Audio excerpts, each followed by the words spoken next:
Hey guys, you've heard of the Young Turks podcast because you're listening to it right now. But make sure that you subscribe and give it a 5-star rating if you like it. Thank you for listening. All right, back on the Young Turks. Why do I keep saying that? Welcome to the Young Turks. Cenk, Uygur. I was about to say Ben Mankiewicz. Yeah, you were. That really is back to the Young Turks from a long, long time ago. And Kasparian, obviously. You are canceled. I'm not a big fan of cancel culture, but you are canceled. It's over. It certainly wouldn't be the first time, and it won't be the last time. I've been canceled many, many times, yet here I am. Yeah. Just can't get rid of you. What's going on? Well, trust me, people are trying. Yeah. Okay, so lots of news. Elizabeth Warren's dropped out. We're going to talk about that first, obviously. But guys, Bernie versus Biden, the next 2 weeks are everything. Super Tuesday, we had a shot for a knockout punch. We didn't land it. Now we got a drag out fight. The problem is the media. It's everything. I actually want to talk more about it in the post game. We talked about my race yesterday in the post game. I want to tell you 2 more things, and it's a hilarious and ironic thing to say that I think I might have solved politics after I just got my ass handed to me in this race. Cenk, even if you won, like you have these phases where you say things like that. Yeah. Like I've solved politics. Like, well, I said I solved life, and I did. But you didn't. But I did. Okay. Anyway, we're going to talk about that in the post game, and a shocking fact about my race. So that's tyt.com/join to get the last half hour of the Young Turks, and oftentimes even longer, especially on election nights. And don't miss election night next Tuesday. Giant night. And of course, we're doing our fundraising drive, tyt.com/go. It's absolutely imperative. It is, especially because Cenk desperately needs a button-down shirt to go with that blazer. And a haircut. Otherwise, he will continue wearing that T-shirt, which is unacceptable with the blazer. Just unacceptable, and it makes me upset every time he does it. Shop tyt.com. All right, let's move on. I am suspending my campaign for president. I say this with a deep sense of gratitude for every single person who got in this fight. That's Elizabeth Warren speaking right in front of her home in Massachusetts and letting everyone know in an announcement that she is no longer running for president in the Democratic primary. This was a decision that people have been waiting for, and she finally made it. Now we're gonna get to whether she's gonna endorse anyone in just a minute. But before we do, I wanna go to the next clip where she kind of describes what she's feeling and what she sees herself doing moving forward. You know, I was told at the beginning of this whole undertaking that there are 2 lanes, a progressive lane that Bernie Sanders is the incumbent for and a moderate lane that Joe Biden is the incumbent for. And there's no room for anyone else in this. I thought that wasn't right, but evidently I was wrong. I thought it was possible that that wasn't the case, that there was more room to run another kind of campaign. But evidently that wasn't the case. So that's a really interesting take because she positioned herself as a strong progressive in the beginning of the primary, and then she moved to the center. And the way that she kind of framed it was that she was always somewhere in between Bernie Sanders and Joe Biden. And now, to be honest with you, many people had suspected that in the beginning of the race. But she didn't position herself that way in the beginning of the race. She went from progressive to a little more moderate, right? Mm-hmm. And that tends to upset people who bought into the progressive identification. You get what I'm saying? Yeah, I do. Look, first of all, there's no joy in this. I was excited when some of the other moderates dropped out. I should theoretically, politically speaking, be more excited that Elizabeth Warren is dropping out because some of her supporters, or a larger portion of her supporters, might go to Bernie Sanders, but a lot of them already did, and so whereas the moderates were more split up. But it isn't about that. Look, I've said this 1,000 times, and I have gotten plenty of criticism for it too, that I really support and admire Elizabeth Warren. I think she's done great work, Consumer Financial Protection Bureau, Wall Street reform, you name it. Okay, so at the end of the day, I back Bernie Sanders. I want Bernie Sanders to win. I think that the correct lane for Elizabeth Warren was right next to Bernie Sanders, same policies, but for whatever reason, the establishment and moderates in the party found her to be a little bit safer than Bernie Sanders. And I think a good strategy was saying, hey, I could better, more effectively carry out those plans. And she was on that road, and that's exactly when she was winning. She veered off that road to try to get moderate voters, and that did not turn out well. The mainstream media has their own spin. They claim that she became more progressive, but that's just counterfactual. So it's just not true, not remotely true. You are right. Generally speaking, that is how the media has covered her campaign. They refused to acknowledge the fact that she started losing support as soon as she started to position herself as more of a moderate.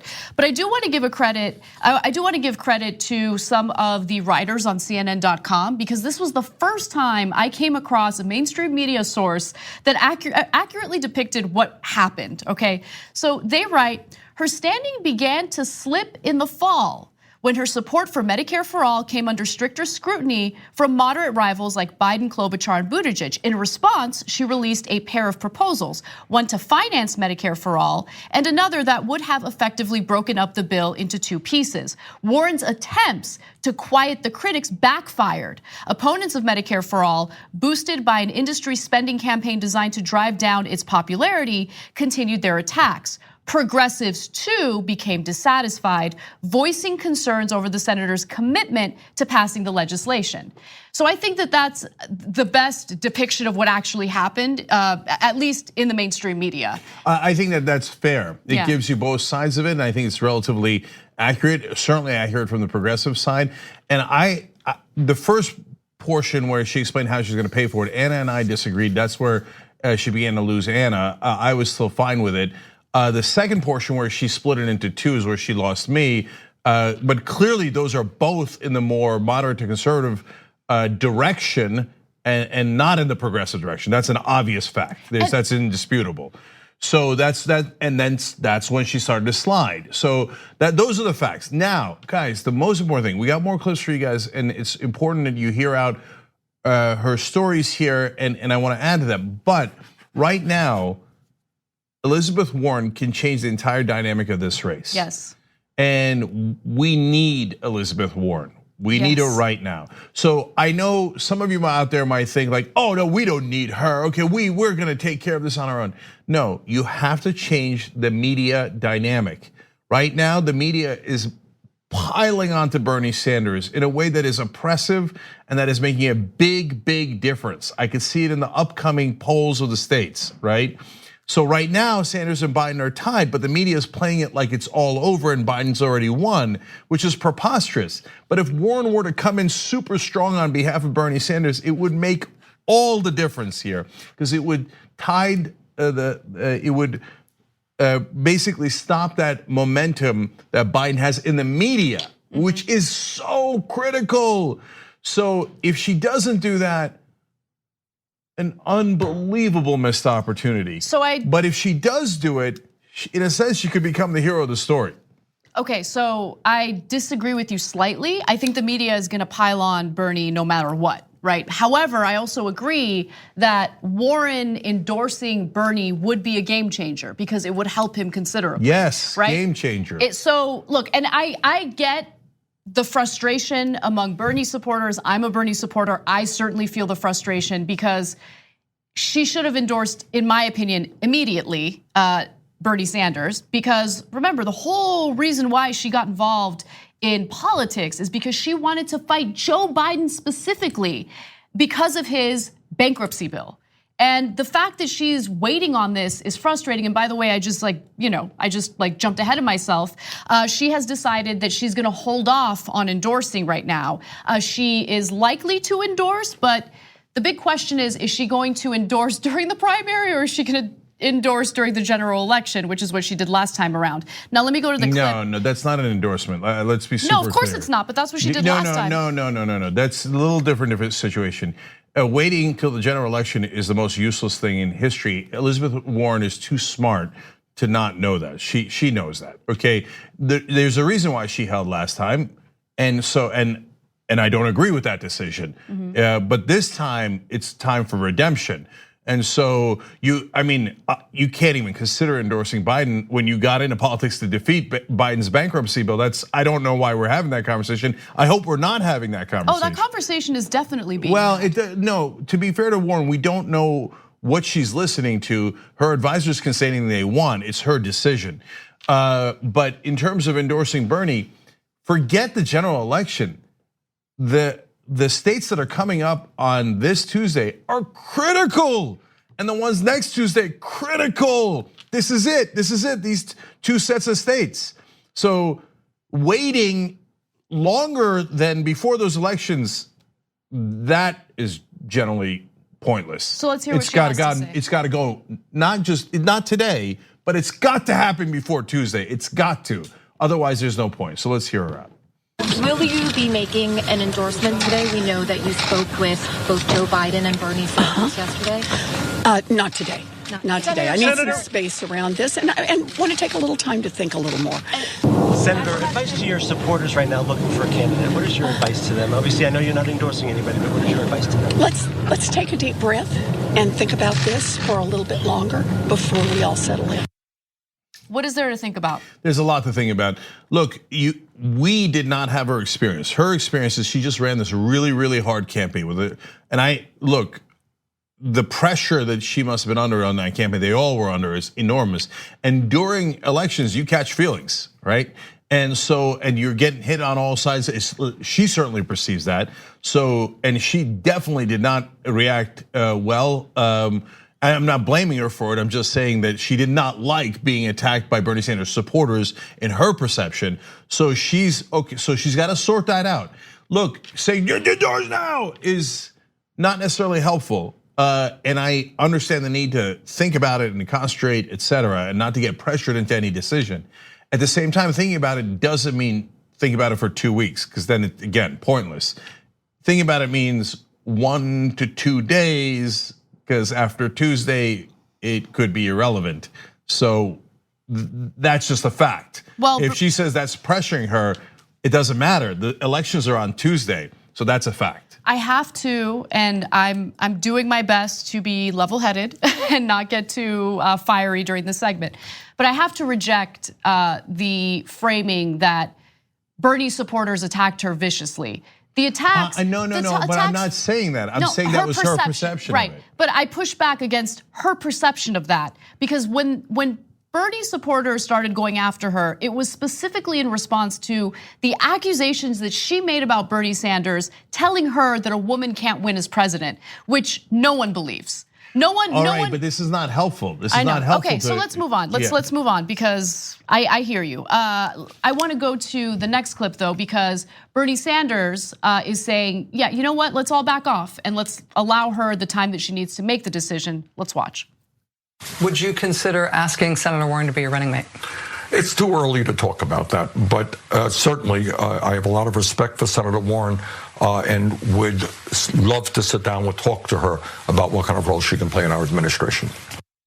So we have a poll for this, and we want you guys to weigh in and let us know what you think. The poll is, now that Elizabeth Warren is out of the race, whom will she endorse? And then you have 3 options there: Bernie Sanders, Biden, or no one. So please check the poll out. It's tyt.com/Warren, tyt.com/Warren. Guys, understand, we're not asking you who should she endorse. We get that you would say Bernie. Okay, some of you might say Biden, but that would be an easy poll overall. Who do you think she's going to endorse? And I don't know what you're gonna say about that, because you and I are different people. That's why we're doing the poll. Yeah, so there was one other clip I wanted to share with you from her decision, and it has to do with the 2 remaining contenders in the Democratic primary and what they represent demographically. Take a look. I will not be running for president in 2020, but I guarantee I will stay in the fight for the hardworking folks across this country who've gotten the short end of the stick over and over. What your message would be to the women and girls who feel like we're left with 2 white men to decide between?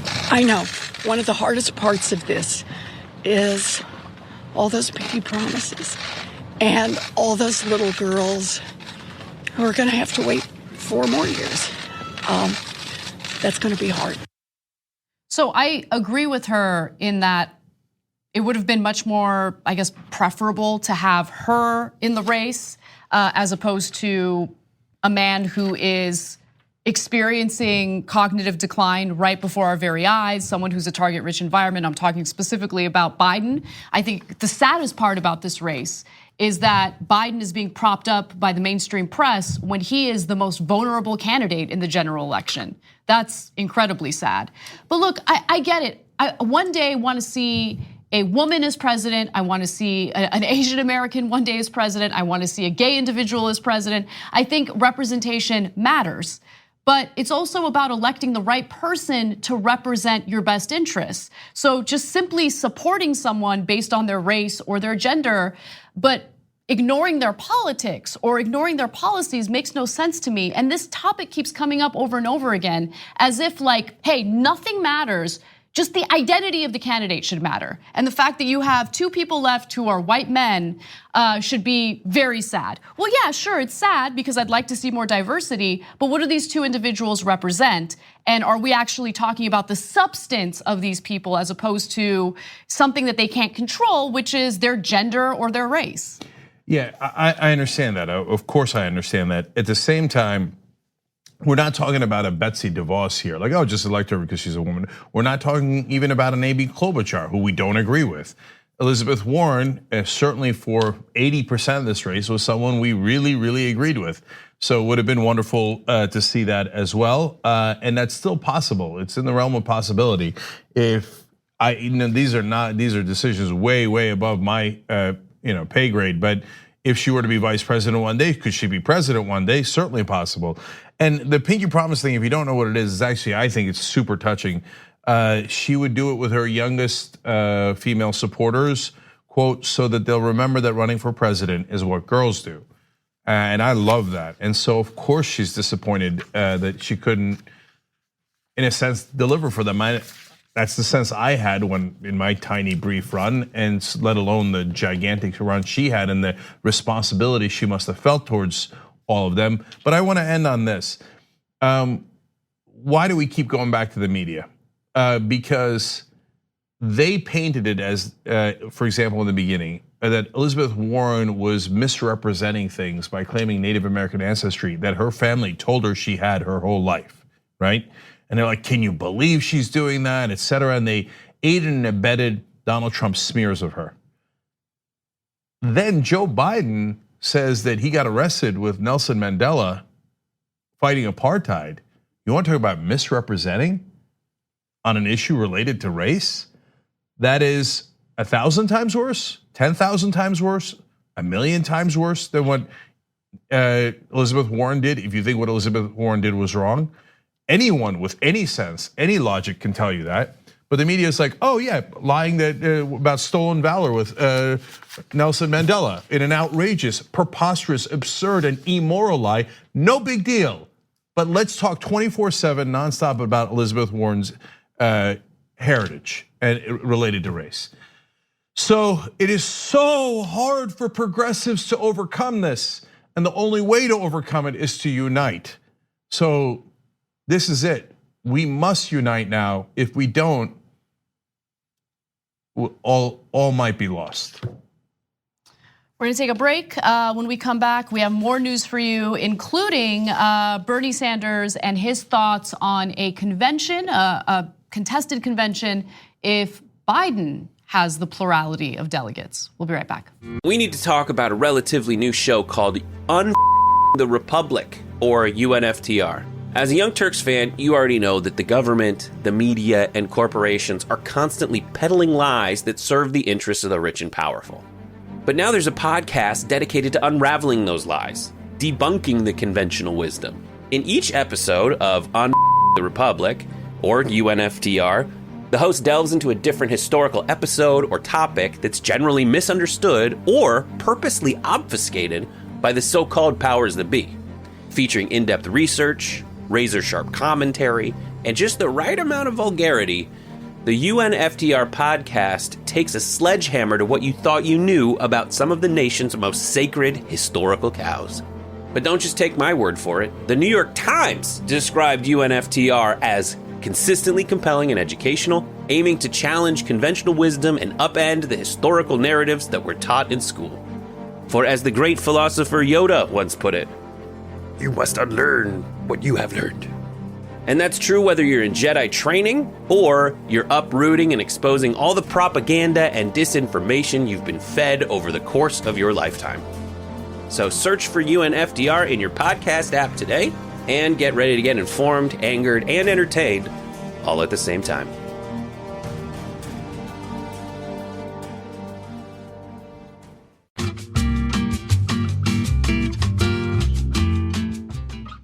All right, back on the Young Turks. Lots of your comments to go through. There are a lot of good ones here. I started the show by saying welcome back, which I do often. But someone who likes Bernie Sanders wrote in, Uygur is channeling his inner Biden with that intro. Okay, oh boy, I see you, brother. Dropkick Brat writes in, T-shirt and blazer is my favorite look. Some people are wrong. It's okay. All right, anyway, it is what it is. I still like you because you support the show, but you're wrong. Okay, you're right. Jess said, being a single mother and disabled, I had to stop my membership for 3 months, but the TYT struggle, it broke my heart. I restarted my activist membership last night, so to quote Cenk, I'm back, baby. So Jess, you're the best of the best. You know, I talked to a homeless person during the campaign, and they talked about how we got to get more security in the shelters because they lost their shirt, and he explained that it was more valuable to him than anything that somebody wealthy had because it was his only backup shirt. Jeez. So that's exactly right, and just so I appreciate what you're saying, and I feel a deep responsibility about that. Can I add something to that though? Because oftentimes when you talk to people who are a little more antagonistic toward homeless people, they'll say things like, "Oh well." I've spoken to a few of them and they choose to live outdoors. They choose to be homeless. Total nonsense. Yeah, they don't want to go to the shelters. But like, is there a follow-up question? Have you asked them why they don't want to go to the shelters, right? So people act like the shelters are like the end-all be-all solution for homelessness, but they're not the most welcoming places. And yeah, sometimes they get their stuff stolen and they're fearful. So it's just something to keep in mind. Yeah. So look, I want to do another post game for the members where I talk about my experience with the homeless throughout the campaign. It was eye-opening, it was wonderful, it was amazing. I want to tell you more about it. TYT.com/join to get all that. Hey, you know, we'll go to the thermometer in a minute to see how TYT.com/go is going because we've got to get to at least 200,000 this month and hopefully every month because we've got to keep this sustainable, especially during this election cycle. But let me go to Effectos. He says, Cenk, the real reason you lost was because the DNC was not ready for your triceps. I think that's fair. We'll talk about it in the post game. What are you guys doing? Enabling this guy. Okay, back on the Young Turks, Uygur writes in, the vote in her state was pretty close to even between Biden and Bernie. The Biden voters will forget her in a year. The Bernie supporters will never forget that pivot. A Bernie endorsement is the only way she ensures she has a shot at retaining her seat. Yeah, I don't know about that last part, but I will tell you this. The first part of that is the most true thing. So she at this point is critical to the progressive movement and Bernie Sanders. It ain't ever about Bernie Sanders. It's always about the progressive movement, right? And he just happens to be the leader of it right now. But if she backs Biden, for example, again, I just find it unthinkable, unimaginable. But if she did, she'd be at the bottom of their totem pole and they'd throw her overboard the first chance they got. On top of being wrong, immoral, etc., it would be the most foolish political thing you could do if you were interested in having any kind of effect on policy, or even if all you cared about was your own ego. It would be terrible politics. Quick announcement before we move on to the rest of the news. I wanted to give you guys an update on our affiliate program. So we are up to 779 TYT affiliates. These are people who are supporters of the show. They're looking to help us out and they're helping us sell membership. So if you're interested in doing this, you can go to tyt.com/win-win. For the last couple of months since we launched this program, our affiliates have been adding TYT members. So there's affiliate Estelle from Hell. Get it, girl. She's earned her first commission check, and you could too. Here's how it works. You make a 20% commission on all of the memberships that you bring in, and you keep getting paid each month 20% as long as these individuals are members, right? So it's really exciting. You can sign up today. If you want more information, go to tyt.com/winwin. You don't have to resell people every month. As long as they stay members, you keep getting commission every single month.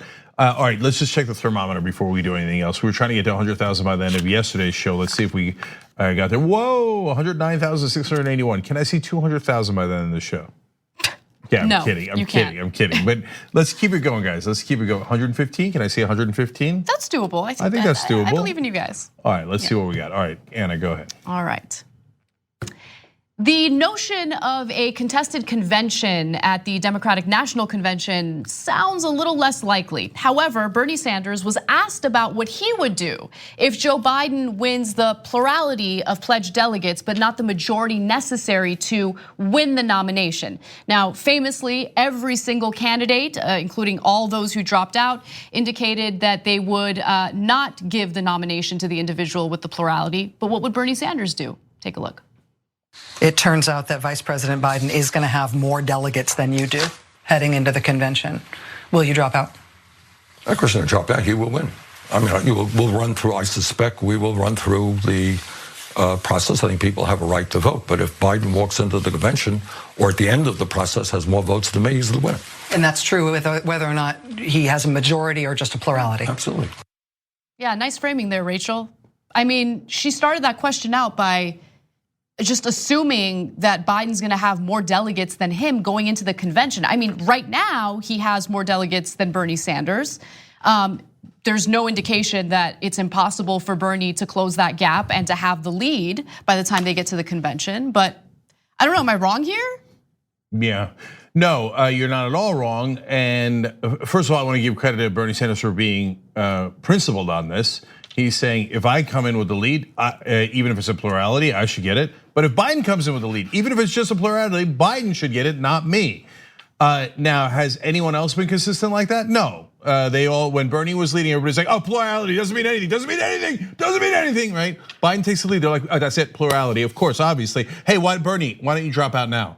You have no chance, why don't you drop out? Wait a minute, what happened to, even if Bernie wins plurality, Biden and everyone else should stay in. Right. Right? I mean, it's a double standard, obviously. How do you not see that double standard? They said that if Bernie has the plurality, he shouldn't win anyway. That Biden should stay in all the way and then rob him at the convention. Now that Biden has taken a minuscule lead, they're like, Bernie, don't even do any of the rest of the states. Don't go to the convention. Don't ask for delegates, drop out of it. Come on. So look, I think I'm a little at fault here in regards to Rachel Maddow, which is that since I knew her before and we worked together before, and she was very good to me when I first went to MSNBC, I've held my fire, and that's not fair to you guys. I listened to a large portion of that interview, and it was terrible. Okay, so number one, you're gonna lose. So what are you gonna do when you lose? Okay, you just saw it with your own eyes. Just because you put it in a more sophisticated way doesn't make it any better. That's still your framing. On an Obama gotcha question, which was actually the least offensive of all of them, she framed it with like, oh, I'm such a liberal and I want liberals to win and I'm excited by you. But you had an ad with Obama in it, and Obama, come on, are you saying he's the establishment? Come on, go ahead, criticize Obama. I got it. We all know that gotcha question. Every hack on cable news asked that same question. Oh, I bet if I can go to Bernie into criticizing Obama, that'll make him more likely to lose. Rachel, you don't know that? Keep going. You don't know that? Keep going. This is but good. Actually, the worst one was, she asked about, oh, you're not getting enough of the African American votes. Now, wait a minute, Rachel, you could be doing segments about how Joe Biden has lied about his civil rights record over and over and over and over again, pretending that he was at boycotts, sit-ins, churches, protests that he was never at. Have you done your long exposés on Biden on that and saying how unacceptable he is and how those are stolen valor, potentially racist? Yep. Did you talk about how Biden struggles to get the Latino vote? Right? Yeah, who cares about that? Right? Yeah, that's a great point. I want to get back to that in a second. And then how Obama picked Biden, not because he was great with African Americans. Obama didn't need help with that. He picked him because he was more likely to get white voters. Why? Because he was against busing, he was for the crime bill that imprisoned millions of African Americans, etc. Instead of doing that, oh, you didn't get enough percentage of the African American vote in South Carolina, etc. So she asked 3 or 4 times about that, framing it like, not only that African Americans don't like you, but there must be a secret reason why they don't like. That's the inference. Rachel, don't pretend that that's not your inference. That's the inference every single mainstream media person has. Why don't African Americans like Bernie Sanders? No, as Bernie explained in his answer, Biden was Obama's vice president. Yes, that's gonna give him some advantage with African Americans. That's the most obvious thing in the world. And Rachel, you don't know that? You don't know that being Obama's vice president might give him an advantage with African American voters? Please tell me you know that. So framing it, insisting and asking over and over and over again makes it seem like Bernie has some sort of racial problem, which he does not have. In fact, there was one person involved in the civil rights movement, and it wasn't Joe Biden, it was Bernie Sanders. But did you insist on that and telling your audience? No, you didn't. And finally, now I didn't see Rachel do this in the interview, but I've seen other outlets say this over and over again. And by omission, she did it, to your point, Anna. Everybody's like, oh, Bernie didn't win enough votes among African Americans in South Carolina. It's over, racial problems, right? Is everybody doing the same thing to Joe Biden? He won almost no votes among Latinos in Nevada. What, Latinos don't count?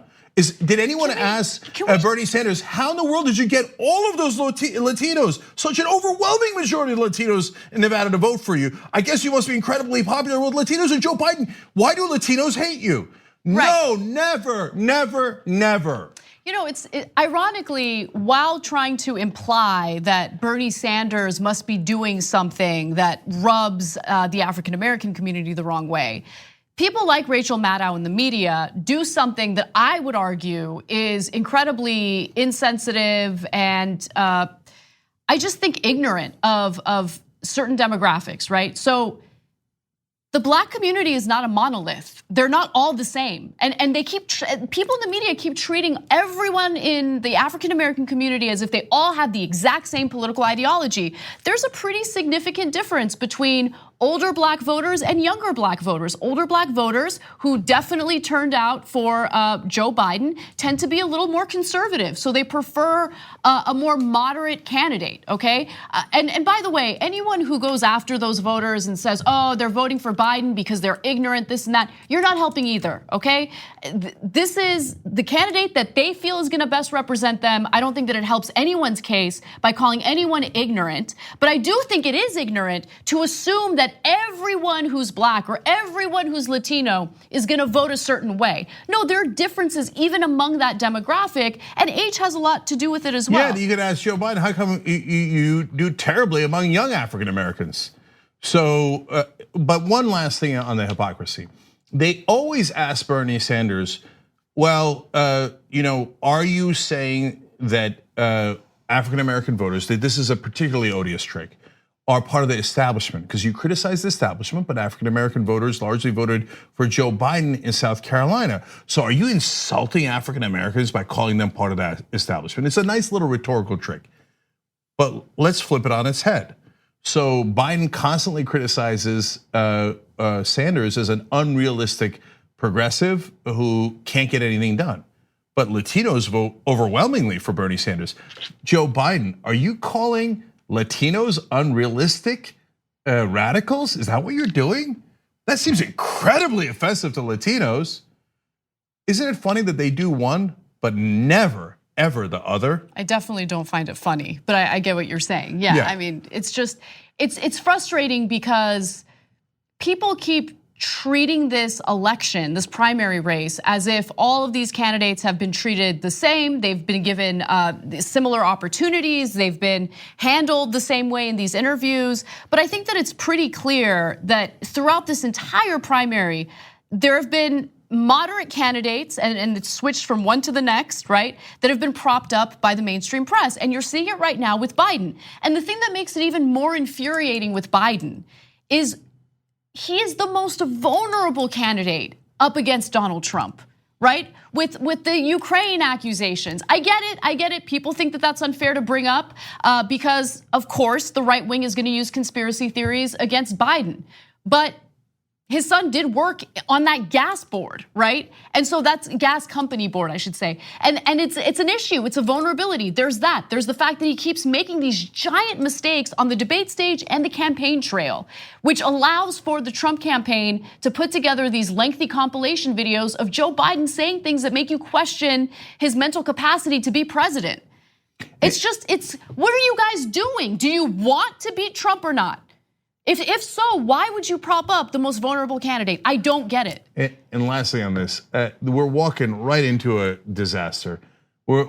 Biden is going to get pummeled by the Republicans, just absolutely pulverized.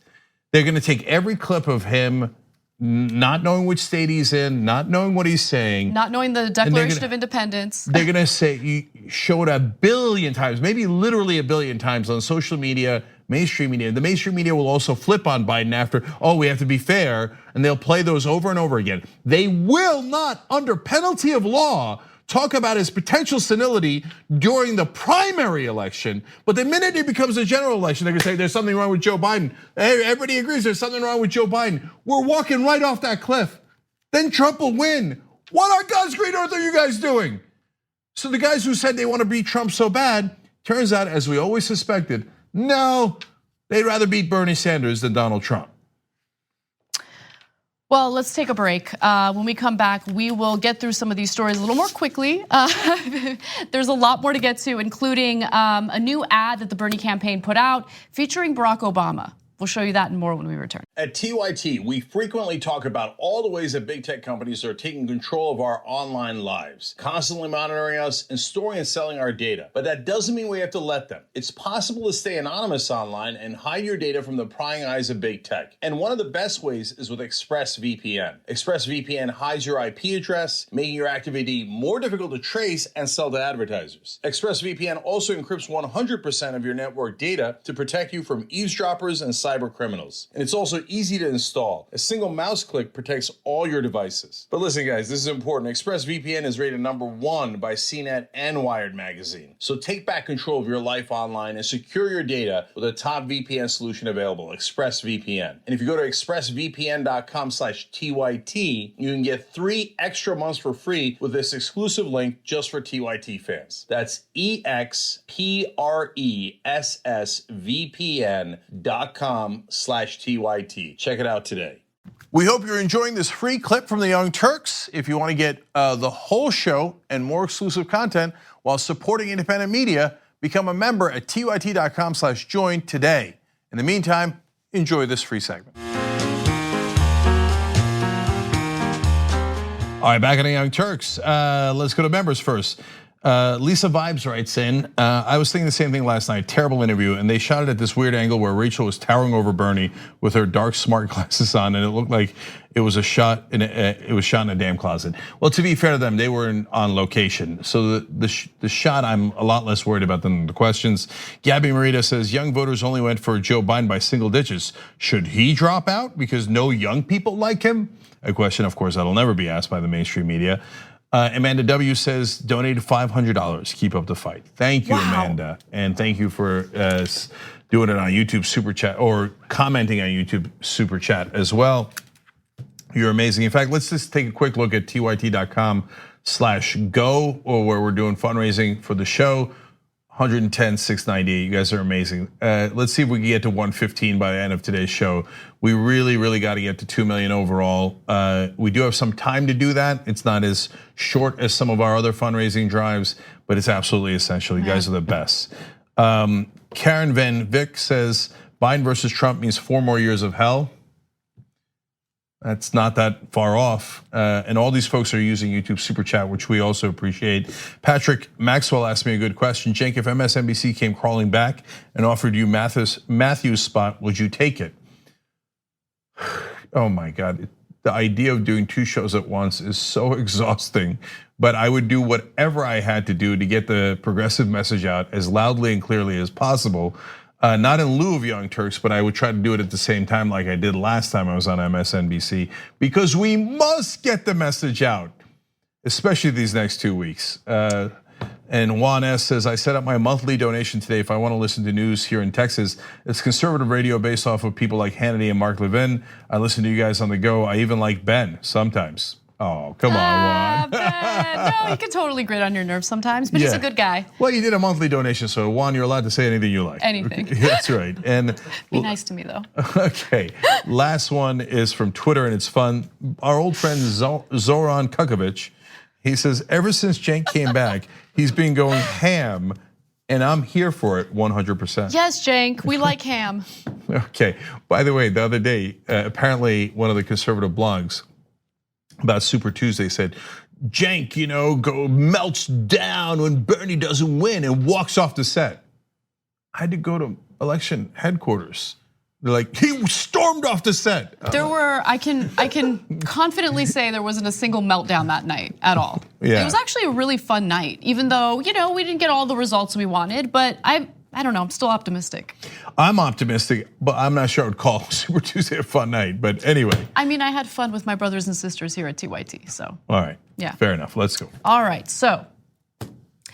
Every single Democratic candidate in the primary put out an ad with Obama saying glowing things about them, except for Bernie Sanders up until now. So here's a new campaign ad. I want us to take a quick look at it and then discuss whether or not it made sense for Bernie to use Obama in an ad.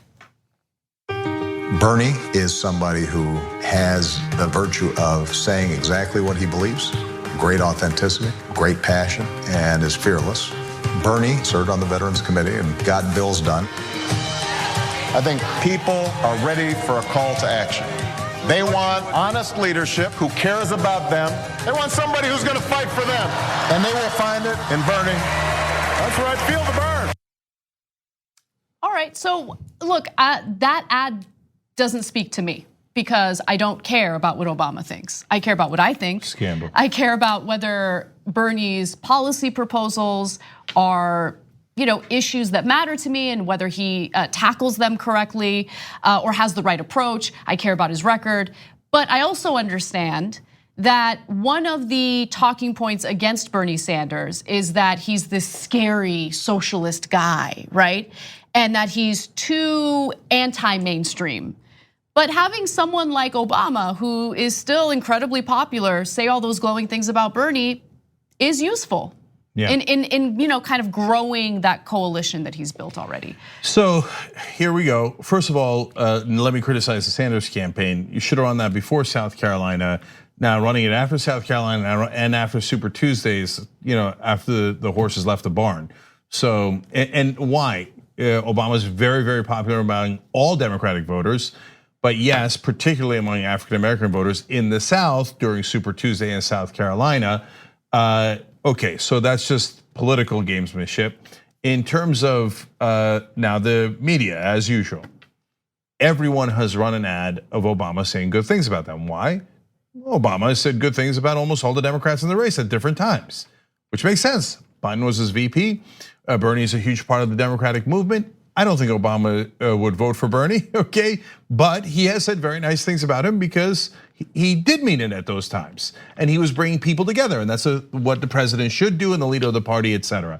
And so he said all those things, and everybody has a right to run those ads. Now, some of the Bernie people thought that some of the other candidates were hiding behind Obama.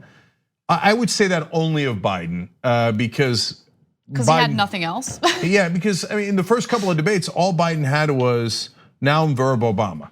And so that's a well-known fact. Okay, now having said that, everybody's allowed to run any ad they like. And I said that before. Of course Biden's gonna run an ad with Obama. Of course he was his VP. Of course he's gonna do that. He should do that 1,000 times over. That's smart politics and it's perfectly fair. Okay, so now having criticized the Sanders campaign and a couple of strategies there, the media. Well, everybody runs those ads and they're like, bravo, way to go. Bernie runs the ad, they're like, oh my, so unfair. So, okay, I wanna give you an example, and it's from the famed one-on-one interview with Rachel Maddow. She brings up Obama in the context of that interview. Let's take a look at how it went down. You've also said that you're running not only against the political establishment, but against the Democratic Party establishment. Democratic establishment, yeah. You have a new ad out today featuring President Obama praising you in the past. Is President Obama part of the Democratic establishment that you say you're running? And I want to say something about Barack Obama. I'm not going to tell you he's my best friend. but I talk to him every now and then. And I have a lot of respect for him. Do we have disagreements? Of course we had. And he said, you know what, Bernie, I'm not going to get involved. All right. And he kept his word. You may have seen just the other day, he said, I think Biden had reached out to him and wanted his support. He said, no, I think I will be more effective in supporting the eventual winner, not getting involved early on. I know that there's an enormous pressure on him to support Biden. And the fact that he's not doing that makes me respect him even more. So I didn't love the first sentence in that answer. I think he could have framed it differently. But overall, that was actually a spectacular answer. I really respect President Obama for not picking sides and letting the voters decide, because that puts more pressure on Obama not to get involved and to keep his word, as he said. And that was his word. So I think that was really good framing by Sanders. Now, Maddow, everybody else is allowed to say that Obama's their best friend. The minute that Bernie runs the ad, are you saying that Obama's part of the establishment? It's a gotcha question. No, but I get it. I get it. At the same time, it is a gotcha question for sure. And I get, because she's trying to imply something there, right? But I also get that out of all of the Democratic candidates, Bernie has been the one who's been the most critical of the type of policies that Obama has pushed for and accomplished, right? The type of foreign policy, for instance, that Obama has expanded from the Bush era. No, Anna, to finish, I get why you asked Bernie the question. In fact, 4 years ago, I asked him the question. It's a fair question, okay? But what bothers me is the nonstop hypocrisy. They never ask anyone else anything similar. I mean, you take any popular person who is on the progressive side, you could, I don't know if it's a good example or not, but you just pick a person out of a hat. Hey, Joe Biden, are you saying Michael Moore's an idiot? Well, why do you hate Michael Moore? I didn't say that. Well, but you're against progressives like Michael Moore. So why are you against Michael Moore? Michael Moore's a very popular filmmaker. Look, it's a terrible example because Obama's so much more popular than Michael Moore, but you get my point. You could always flip it. And I don't mind you asking the Bernie question, but you got to flip it from time to time. And they never, ever, ever do. That's why I say in this context, it's a gotcha question. We'll show you that Bernie and Obama don't get along, but everybody else can skate all day long. They never get asked those kind of questions. Well, let's move on to possible debates coming up for the Democratic primary, because I think that is a game changer. So everyone's waiting for Warren's decision on who to endorse, but I think that debates are important in helping either Bernie or Biden, I guess, if he performs really well in the debates. So let's talk about that. Now, Bernie Sanders is urging MSNBC to hold a debate that is issue specific. So he wants to debate Joe Biden, and this is at this point a two-person race in the Democratic primary, a debate with Joe Biden on the topic of healthcare. In fact, he talks about it with Rachel Maddow in this next clip. We are spending twice as much. And by the way, I would love to debate Joe Biden on this issue. Give us an hour on MSNBC, all right?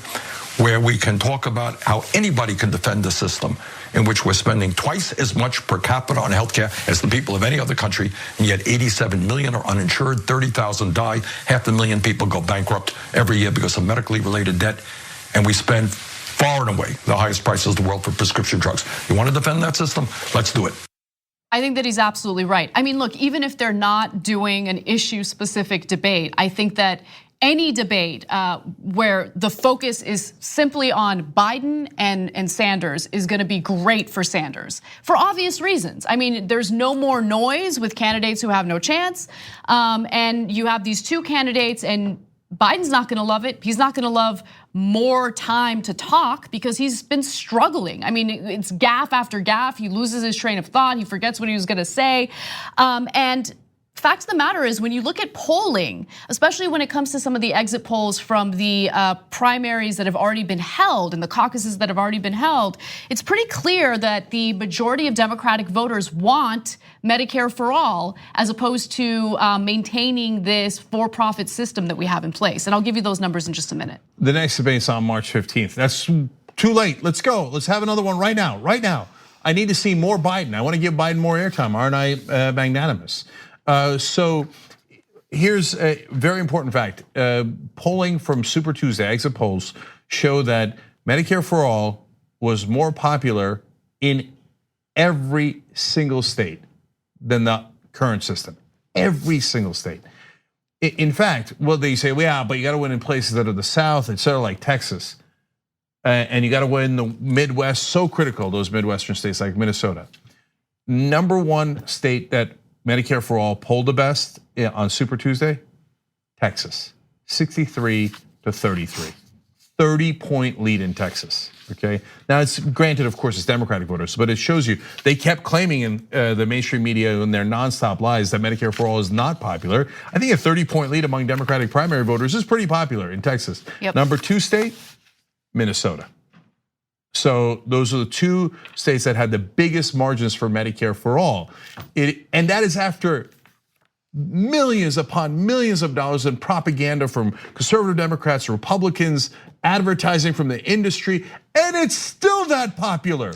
And one last thing about that, if you've got Medicare for All that popular, why did Bernie Sanders lose Texas? Well, the media keeps telling you, oh, not electable, not electable. Make sure you vote against your interests. If they voted based on policy, as an example, Medicare for All, Bernie would have won Texas by 30 points. Yeah, that's a factor, but I also want to remind everyone, it was a story we did earlier this week about how Texas has been aggressively shutting down polling places in areas that are disproportionately Latino and minority. And so that, I'm sure, helped Biden as well. But in the general election, we all know who that's going to help. It's not going to help Biden. It's going to help Trump. Assuming that everything is fair and they're not doing all this voter suppression, I think that's the number one factor. You're right, but I think that the voter suppression that's taking place is also playing a role in why Biden's doing well in some of these states. Absolutely, and I actually in the post game, that's the last half hour of the show that's just for the members. I want to talk about a shocking fact about my election related to this. TYT.com/join to become a member, and we'll tell you that fact as well. Yep, and then a few other facts that I want to share with you. There was a recent study done that looked at the cost of Medicare for All, and of course, Biden is going to lie about how much it's actually going to cost.